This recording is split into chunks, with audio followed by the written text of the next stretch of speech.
This is Aldous Huxley, a man haunted by a vision of hell on earth. A searing social critic, Mr. Huxley, 27 years ago, wrote Brave New World, a novel that predicted that someday the entire world would live under a frightful dictatorship. Today, Mr. Huxley says that his fictional world of horror is probably just around the corner for all of us. We'll find out why in a moment. The Mike Wallace Interview, presented by the American Broadcasting Company in association with the Fund for the Republic, brings you a special television series discussing the problems of survival and freedom in America. Good evening. I'm Mike Wallace. Tonight's guest, Aldous Huxley, is a man of letters, as disturbing as he is distinguished. Born in England, now a resident of California, Mr. Huxley has written some of the most electric novels and social criticism of this century. He's just finished a series of essays called Enemies of Freedom, in which he outlines and defines some of the threats to our freedom in the United States. And Mr. Huxley, right off the bat, let me ask you this. As you see it, who and what are the enemies of freedom here in the United States? Well, I don't think you can say who in the United States. I don't think there are any sinister persons deliberately trying to rob people of their freedom. But I do think, first of all, that there are a number of impersonal forces which are pushing in the direction of less and less freedom. And I also think that there are a number of technological devices which anybody who wishes to use can use to accelerate this process of going away from freedom, of imposing control. Well, what are these forces and these devices, Mr. Huxley? I should say that there are two main impersonal forces. The first of them is not exceedingly important in the United States at the present time, though very important in other countries. This is the force which in general terms can be called overpopulation, the mounting pressure of population pressing upon existing resources. This, of course, is an extraordinary thing. Something is happening which has never happened in the world's history before. I mean, let's just take a simple fact that between the time of the birth of Christ and the landing of the Mayflower, the population of the Earth doubled. It rose from 250 million to probably 500 million. Today, the population of the Earth is rising at such a rate that it will double in half a century. Well, why should overpopulation work to diminish our freedoms? Well, in a number of ways. I mean, the experts in the field, like Harrison Brown, for example, pointed out that in the underdeveloped countries, actually the standard of living is at present falling, that people have less to eat and less goods per capita than they had 50 years ago. And as the position of these countries, the economic position, becomes more and more precarious, obviously the central government has to take over more and more responsibility for keeping the ship of state on an even keel. And then, of course, you're likely to get social unrest under such conditions, with again an intervention of the central government. So that I think one sees here a pattern which seems to be pushing very strongly towards a totalitarian regime. And unfortunately, as in all these underdeveloped countries, the only highly organized political party is the Communist Party, it looks rather as though they will be the heirs to this unfortunate process, that they will step into the position of power. Well, then, ironically enough, one of the greatest forces against communism in the world, the Catholic Church, according to your thesis, would seem to be pushing us directly into the hands of the communists because they are against birth control. Well, I think this strange paradox probably is true. There is it's an extraordinary situation, actually. I mean, one has to look at it, of course, from a biological point of view. The whole essence of biological life on Earth is a question of balance, and what we have done is to practice death control in a most intensive manner without balancing this with birth control at the other end. Consequently, the birth rates remain as high as they were, and death rates have fallen substantially. All right, then. So much for the time being, anyway, for overpopulation. Another force that is diminishing our freedoms. Well, another force which I think is very strongly operative in this country is the force of what may be called over-organization. As technology becomes more and more complicated, it becomes necessary to have more and more elaborate organizations, more hierarchical organizations. And incidentally, the advance of technology has been accompanied by an advance in the science of organization. It's now possible to make organizations on a larger scale than was ever possible before. And so that you have more and more people living their lives out as subordinates in these hierarchical systems controlled by bureaucracies, either the bureaucracies of big business or the bureaucracies of big government. Now, the devices that you were talking about, are there specific devices or methods of communication which diminish our freedoms in addition to overpopulation and over-organization? Well, there are certainly devices which can be used in this way.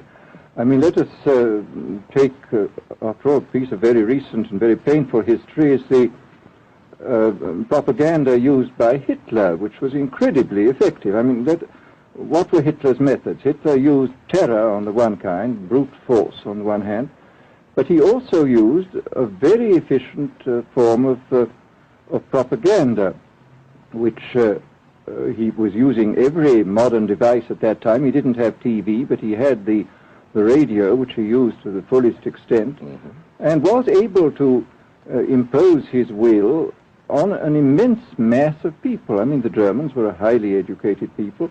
Well, we're aware of all this, but how do you equate Hitler's use of propaganda with the way that propaganda, if you will, is used, let us say, here in the United States? Are you suggesting that there is a parallel? Needless to say, it's not being used in this way now, but the point is, it seems to me, that there are methods at present available, methods superior in some respects to Hitler's method, which could be used in a bad situation. I mean, what I feel very strongly is that we mustn't be caught by surprise by our own advancing technology. This has happened again and again in history. Technology has advanced, and this changes social conditions, and suddenly people have found themselves in a situation which they didn't foresee and doing all sorts of things they didn't really want to do. Well, now, what do you mean? Do you mean that we develop our television, but we don't know how to use it correctly? Is that the point that you're making? Well, at present, the television, I think, is being used quite harmlessly. It's being used, I think, I would feel it's being used too much to distract everybody all the time. But, I mean, imagine, which must be the situation in all communist countries, where the television, where it exists, is always saying the same thing the whole time, is always driving along. It's not creating a wide front of distraction, it's creating a one-pointed drumming in of a single idea all the time. It's obviously an immensely powerful instrument. So you're talking about the potential misuse of the instrument. Exactly. We have, after all technology is in itself morally neutral. These are just powers which can either be used well or ill. It's the same thing with atomic energy. We can either use it to blow ourselves up, or we can use it as a substitute for the coal and the oil, which are running out. You've even written about the use of drugs in this light.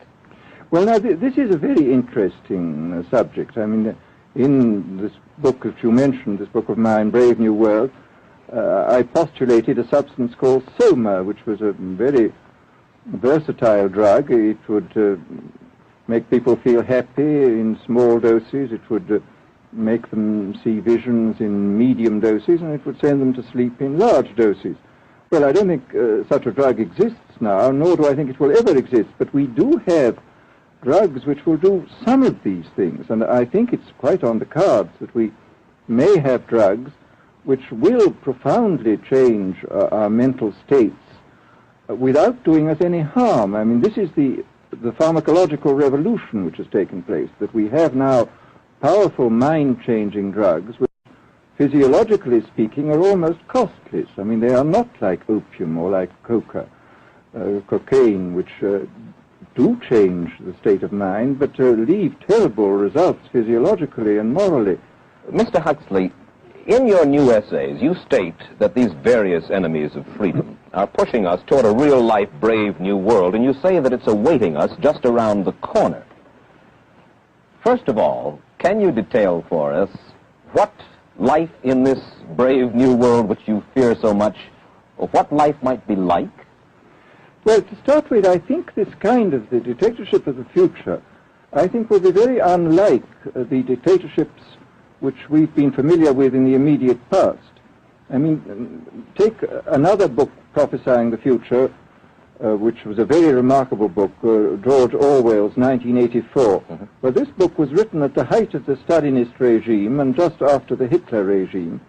And there he foresaw a dictatorship using entirely the methods of terror, the methods of physical violence. Now, I think what is going to happen in the future is the dictators will find, as the old saying goes, that you can do everything with bayonets except sit on them. That if you want to preserve your power indefinitely, you have to get the consent of the ruled. And this they will do partly by drugs, as I foresaw in Brave New World, partly by these new techniques of propaganda. They will do it by bypassing the sort of rational side of man and appealing to his subconscious and his deeper emotions and his physiology even, and so making him actually love his slavery. I mean, I think this is the danger, that actually people may be in some ways happy under the new regime, but they will be happy in a situation where they oughtn't to be happy. But let me ask you this. You're talking about a world that could take place within the confines of a totalitarian state. Let's become more immediate, more urgent about it. We believe, anyway, that we live in a democracy here in the United States. Do you believe that this brave new world that you talk about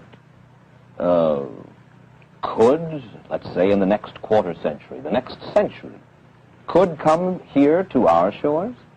I think it could. I mean, that's why I feel it's so extremely important here and now to start thinking about these problems, not to let ourselves be taken by surprise by the new advances in technology. I mean, for example, in regard to the use of the drugs, we know there's enough evidence now for us to be able, on the basis of this evidence and using a certain amount of creative imagination, to foresee the kind of uses which could be made by people of bad will with these things, and to attempt to forestall this. And in the same way, I think with these other methods of propaganda, we can foresee and we can do a good deal to forestall. I mean, after all, the price of freedom is eternal vigilance. You write in Enemies of Freedom, you write specifically about the United States. You say this, writing about American political campaigns. You say, all that is needed is money and a candidate who can be coached to look sincere. Political principles and plans for specific action have come to lose most of their importance. The personality of the candidate, the way he is projected by the advertising experts, are the things that really matter. Well, this is...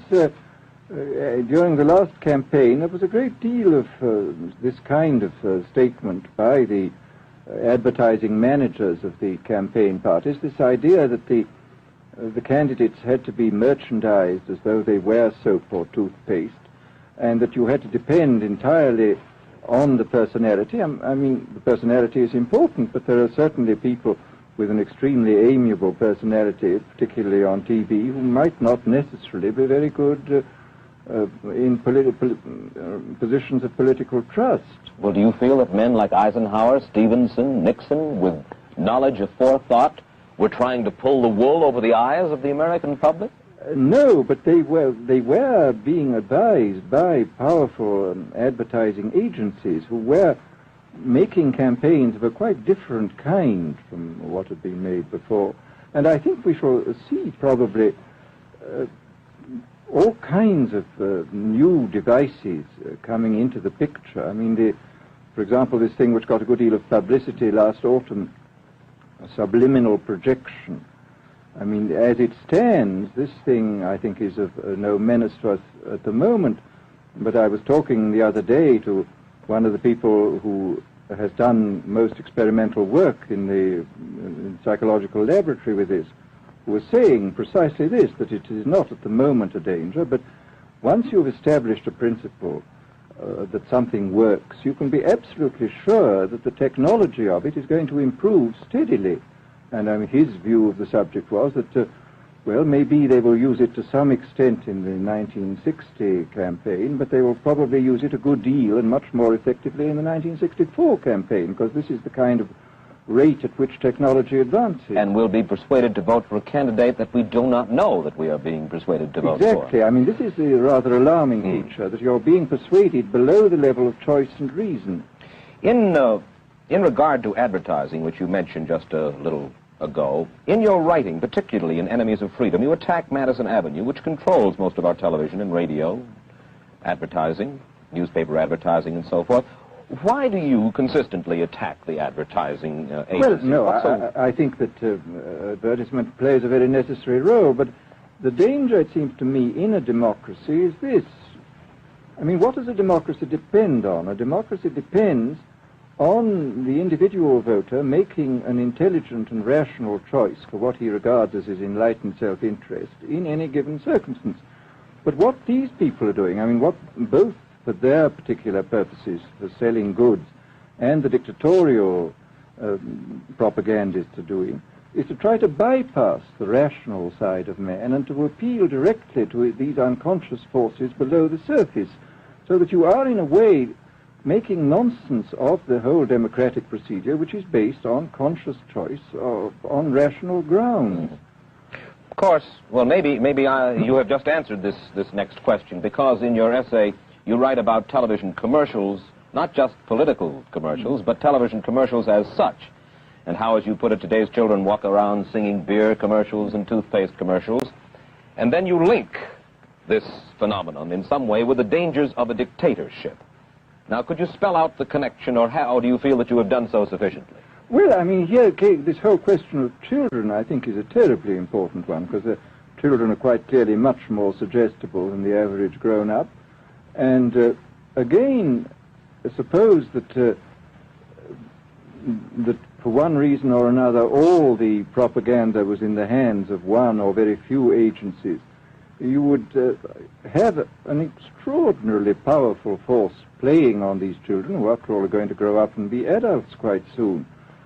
I do think that this is not an immediate threat, but it remains a possible threat. And you said something to the effect in your essay that the children of Europe used to be called cannon fodder, and here in the United States they are television and radio fodder. Well, after all, you can read in the trade journals the most lyrical accounts of how necessary it is to get hold of the children, because then they will be loyal brand buyers later on. Mm-hmm. But, I mean, again, you just translate this into political terms. The dictator says they will be loyal ideology buyers when they're grown up. We hear so much about brainwashing as used by the communists. Do you see any brainwashing other than that which we've just been talking about that is used here in the United States? Other forms of brainwashing? Not in the form that has been used in China and in Russia, because this is essentially the application of propaganda methods, the most violent kind, to individuals. It's not a shotgun method like the advertising method. It's a way of getting hold of the person and playing both on his physiology and his psychology till he really breaks down, and then you can implant a new idea in his head. I mean, the descriptions of the methods are really blood-curdling when you read them, and not only the methods applied to political prisoners, but the methods applied, for example, to the training of the young communist administrators and missionaries. They receive an incredibly tough kind of training, which may causes about 25% of them to break down or commit suicide, but produces 75% of completely one-pointed fanatics. The question, of course, that keeps coming back to my mind is this. Obviously, politics in themselves are not evil. Television is not in itself evil. Atomic energy is not evil. And yet you seem to fear that it will be used in an evil way. Why is it that the right people will not, in your estimation, use them? Why is it that the wrong people will use these various devices and for the wrong motives? Well, I think one of the reasons is that these are all instruments for obtaining power, and obviously the passion for power is one of the most moving passions that exist in man, and after all, all democracies are based on the proposition that power is very dangerous and that it's extremely important not to let any one man or any one small group have too much power for too long a time. After all, what are the British and American constitutions except devices for limiting power? And all these new devices are extremely efficient instruments for the imposition of power by small groups over larger masses. Well, you ask this question yourself in Enemies of Freedom. I'll put your own question back to you. You ask this: in an age of accelerating overpopulation, of accelerating overorganization, and ever more efficient means of mass communication, how can we preserve the integrity and reassert the value of the human individual? You put the question. Now here's your chance to answer it, Mr. Huxley. Well, this is obviously, first of all, it's a question of education. I think it's terribly important to insist on individual values. I mean, there is a tendency, as you probably read a book by White, The Organization Man, a very interesting, valuable book, I think, where he speaks about the new type of group morality, group ethic, which speaks about the group as though the group was somehow more important than the individual. But this seems, as far as I'm concerned, to be in contradiction with what we know about the genetical makeup of human beings, that every human being is unique. And it is, of course, on this genetical basis that the whole idea of the value of freedom is based.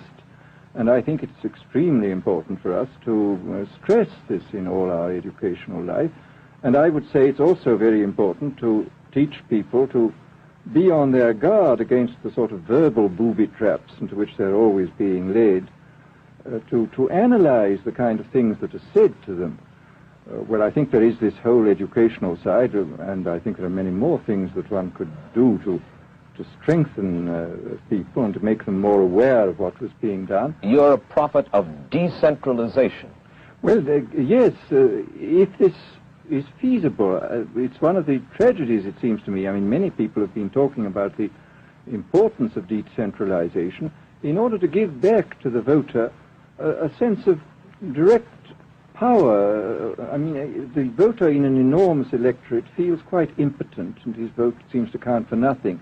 This is not true where the electorate is small and where he is dealing with a group which he can manage and understand. And if one can, as Jefferson, after all, suggested, break up the units into smaller and smaller units, and so get a real self-governing democracy. Well, that was all very well in Jefferson's day, but how can we revamp our economic system and decentralize and at the same time meet militarily and economically the tough challenge of a country like Soviet Russia?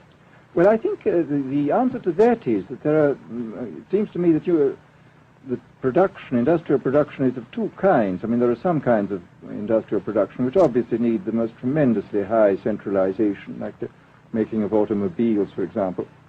But there are many other kinds where you could decentralize quite easily and probably quite economically, and that you would then have this kind of decentralized life. After all, you begin to see it now if you travel through the South, this decentralized textile industry which is springing up there.